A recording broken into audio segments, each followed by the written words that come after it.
Angel wings. Just boarding a jet airliner and traveling 10,000 miles would stretch most people's imagination to see an angel moment in something so common to man.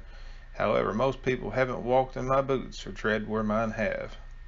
I survived 364 long days in Vietnam, walked through its rice paddies, slept in the enemy's backyard, and bivouacked on his doorstep.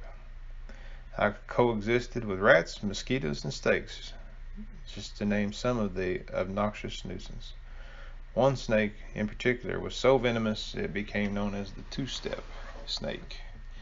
2 steps being the allotted time to live after being bitten. In the area of hygiene and clothing, a lot was left to be desired. Many times it was 2 weeks or more between showers, and the clothing situation during the monsoon rains were deplorable. Laundry was farmed out to the local populace. The method for drying the clothing was by hanging them over burning buffalo chips. You can imagine the smell that permeated the clothes. What really ticked us off was the holes burned in them. Sea rations were on the menu when we were at a fire base.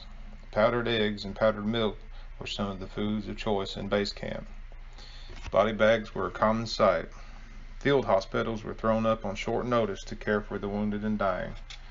I would rather leave it to your imagination to picture in your mind the scene inside those tents.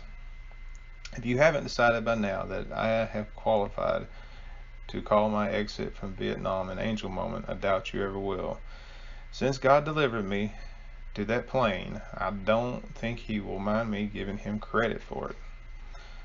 I find it hard to put into words all the emotions that penetrated my war-weary soul while waiting for clearance for takeoff. I was afraid I was dreaming and would wake up in a rat-infested bunker.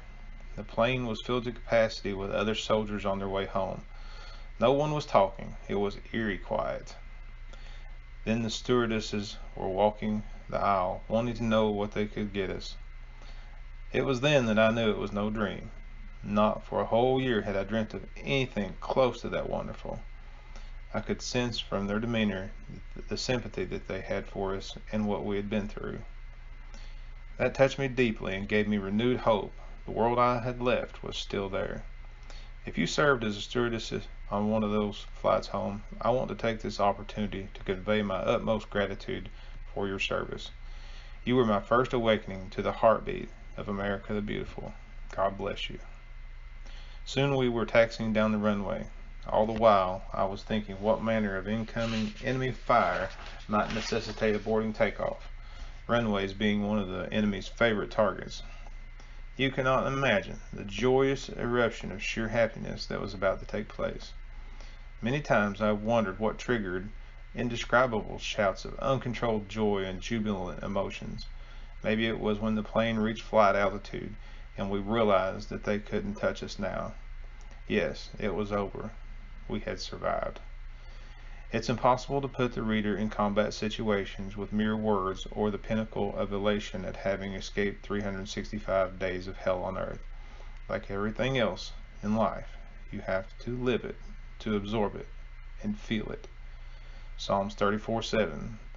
The angel of the Lord encampeth round about them that fear him, and delivereth them. I had been delivered.